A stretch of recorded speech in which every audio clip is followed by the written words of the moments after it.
Hi, this is Growing Up Aspen Movie Chat with Andy Collin and Chris Pomeroy. And today we're speaking with Lo Semple.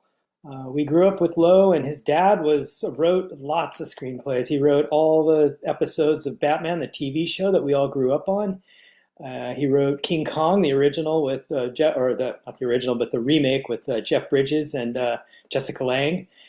He did Papillon. He did cult classics like Flash Gordon.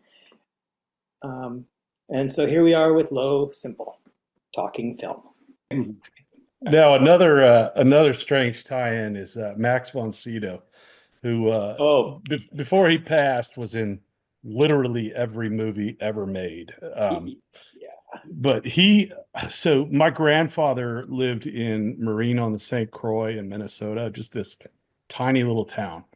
But they filmed the movie The Emigrants there, and Hmm. that is one that probably no one's ever heard of in America. But Max von Sydow was in it. And in our home movies, you see us and our cousins running around kicking a ball or whatever. And then all of a sudden, Max von Sydow standing there in like overalls going, and I'm like, what the hell is that? And it turns out my grandfather had this little old camera and he would go up and anybody in that town, he would just film them. And there he was, Yeah, I think rando. Max von Sydow was in I think three of my father's movies. He was in Flash Gordon. He was the mailman in 3 Days of the Condor, Oh, wow, yeah. and then he was a naval officer in the Hurricane, in the movie Hurricane with Huh. Mia Farrow. And I remember one time I saw the movie Minority Report, Yeah. Webster did and the spiders in that. I was telling my dad about I was like, oh wow, I saw Minority Report and Max von Sydow. I had no idea that he was going to be the bad guy until the very end. And my dad looked at me like, you fucking idiot. Max von Sydow's always the bad guy. Yeah, never, yeah. No matter how the Except in character's written, he's except always in going our to be a twist where he's the bad guy. yeah, except in our home video where he's just waving and smiling. Yeah, yeah, Willem, no, that's the one movie where Max von Sydow's not the bad guy. Chris Willem, Pomeroy's Willem, Family Archive. Willem Dafoe is also like that. He also plays a lot of bad guys that are creepy, but I mean, he was in that Nosferatu movie too. He was a good guy, but he's kind of always plays sort of a creepy weirdo. Yeah, Well, so that you was got like the Seventh Seal or something that way where he's just I mean that's a totally different kind of movie though. But But it is true. The majority of it, he's, some Nazi guy or some big corporate money dude that's playing the game or or, whatever. or Ming the Merciless, yeah. Yeah, yeah. yeah, and So I can here's a see good one. Here's a good one that goes to Aspen, and that is let's name a couple favorite movies of Goldie Hawn and Kurt Russell or Kevin Costner and Jack Nicholson. So do you have what would you put for Goldie Hawn and Kurt Russell?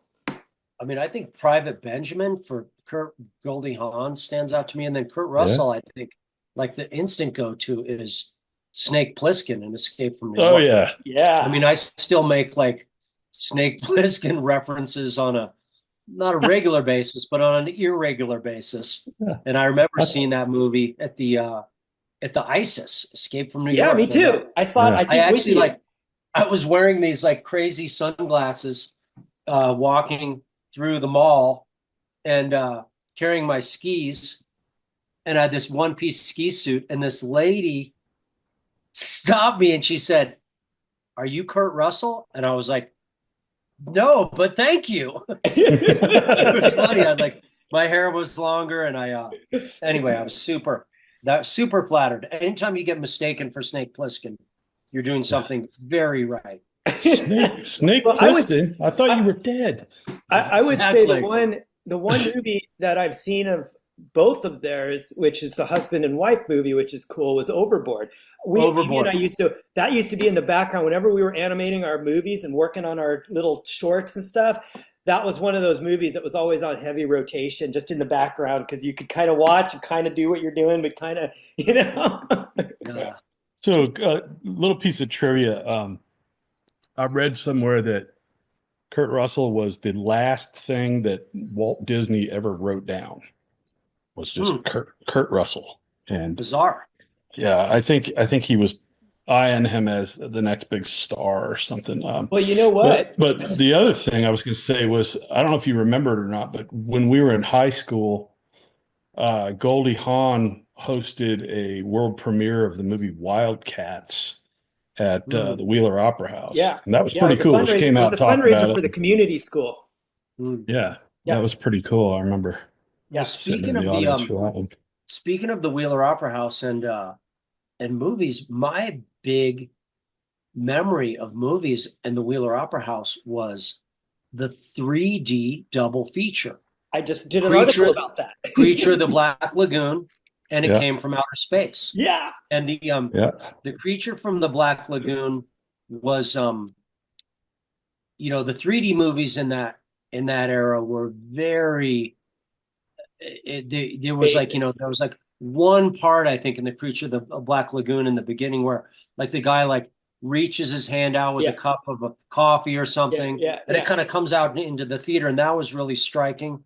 And then like when a spear goes through and the underwater scene, but then the something like that. But then the one the thing that I recall in the it came from outer space was there was kind of like this landslide of Mars rocks or moon rocks, and the rocks kind of came cascading out into the crowd, and you could see the whole areas of the crowd like flinch. And then I remember going to see like a 3D version of I think it was that movie, like it was called like Bugs or something like that, or it was like Bugs was 3D. Bugs, and it was a 3D movie, and I went with my kid, and it was so radically different than any kind of 3D movie. It was kind of so next level, and it was just a completely different experience. But those 3D movies I really remember as being like a super big deal for the community. I mean, Aspen was relatively like sheltered in that sense, dare I say, that like a 3D movie was a really big deal. I mean, I remember the big thing was we always had to wait like months before movies. They came out everywhere else. Like I saw King Kong premiered at the Pacific Palisades Theater. That's where I saw it when it opened up. But I remember coming to Aspen and things that would take forever for things to come. And with it came from outer space and a creature from the Black Lagoon. They transferred it to digital, and in the transfer, they actually made almost the whole movie 3D with the new technology. So it's a little faux, but it's way more than it used to be when we were kids, because it was like you said, there was those one scenes where you'd remember and it would come out at you. Whereas now, even with them standing and talking, there was a depth to them sitting there in the regular shots.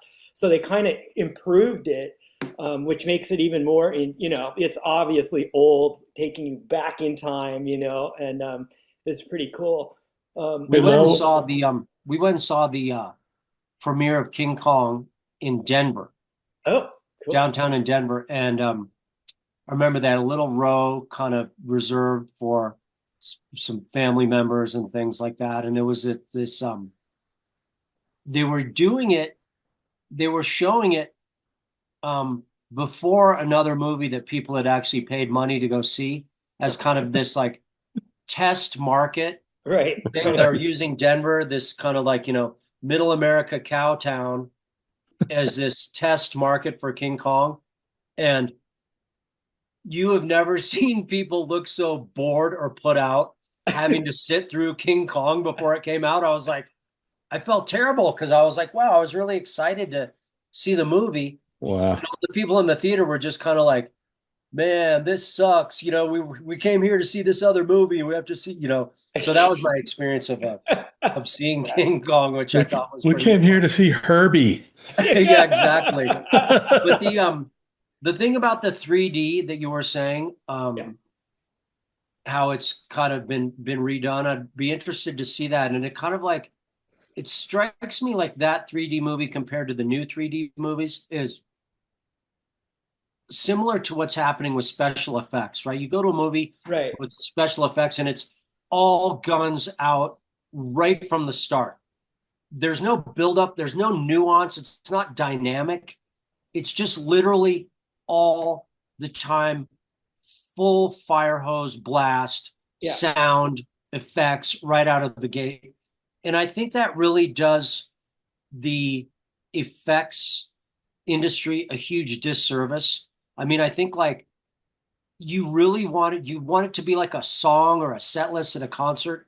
You want to have it build up Right. and have like small hits during the thing that stand out, and then you want something at the end, perhaps that really is where you That's show all your So cards. that's And such a so, such a that's why good point. my favorite 3D movie is Martin Scorsese's Hugo. It was amazing. It's got story, it's characters, it's got depth, it does all the 3D fun 3D things just for fun, you know. But it does it's really well made, and the 3D version of it is amazing. And again, it's a movie that even Martin Scorsese couldn't do because it was a kids' film. And all they had is the gangster stuff. It took him 10 years and Johnny Depp to be able to make that happen. So, but you make such a good point, Lo. I always think about this when I was growing up, and finally I got a job and I had enough money to buy whatever I wanted, outside of what was provided for us. And one of the first things I did, I remember sitting there waiting for the bus to come pick me up, and I went into City Market and bought uh, fudge striped cookies, the Keebler elves, and they were my favorite. And I sat down and I just ate the whole package and got sick beyond belief. And to this day, I still can't eat those cookies thinking about it. But my point is that if you're putting it all out there all the time, people become desensitized to it, or in some cases, Right. repulsed by it. Um, and I think that's exactly what you're talking about. When you go and you see it, and from the start, it's just right there in your face, and it never stops. By the end of the movie, you're exhausted and you don't remember what the hell it was about, you Well, know? again, that's what's so cool about American Werewolf in London, is it has a real story and stuff, and the effects they come out, and then there's the good story, and then there's the effects, and then there's this. Yeah. So you're constantly, it's like you're being teased, and there's sort of this back and forth, rather than like you say, fire hose in the face. Yeah. yeah, Well, what you I see, think the Bugs Life, it was Bugs Life or was it Bugs? I can't remember. Whatever the 3D one you were talking about. The reason that's so different from the way they used to do it, because the way they used to do it, sometimes they would film it with the different screens of both red and blue, but most times they would do that in post-production and just trace over it. But in like the 3D animation movies, now you can build those into an alpha channel of its own and output it. So you could choose to do whichever scene explodes in your face and moves, or fire, or whatever it is. But before, it was literally just kind of post-production stuff. Well, I Uh, think one I was one going to of the say, things I was going to say was Disney was. I don't think that one was Disney, but Disney did a thing back in the late 50s or early 60s with like bed knob and broomsticks, mhm. where they had an actual prism and they paid somebody to create this, a bunch of physicists to create this prism. And what it did is it separated, I want to say, yeah, yellow and purple light or something out into two right. channels. And it allowed them to do something way better than the modern blue screen or green screen. And then somewhere in the archiving process, that prism got lost. And that's now a lost technology. But if you go back and look at bed knob and broomsticks and things like that, you can see where they're floating around on the bed, and the green screen does both animation and live action into one thing, and it just looks so smooth. It's just I don't think they can replicate that right now, but I'm sure somebody's working on it. Another, go back to Bugs. Bugs is a perfect example. Bugs is the one where Eisner was part of the running Disney, and he pissed off Katzenberg. And that's when Katzenberg said, screw you, okay, I'm going to go do my own film. And he went off and did Ants. And they were doing Bugs. That, he was on Bugs and running it, and they were doing all kinds of things. And he was like, screw this, I'm out of here. And he left. And so he did Ants, and they did Bugs. And so it was kind of an interesting comparison between the two. I had friends that worked at Armature Animation. Ants was the time where they were like, okay, we're going to change this. So instead of getting 3D animators to animate, we're going to get armature animators to animate. So when they went to the festival up in Canada and found a bunch of armature animators and pulled some folks from Vinton's down the street here to go in and do Ants. And so there was sort of this change of how they were going to approach it between Bugs and Ants. And so there kind of is, in a way, that's kind of probably an interesting double feature to see, because one Katzenberg started, the other one Katzenberg finished. So it's kind of, one's a little more edgy, one's a little bit more for family.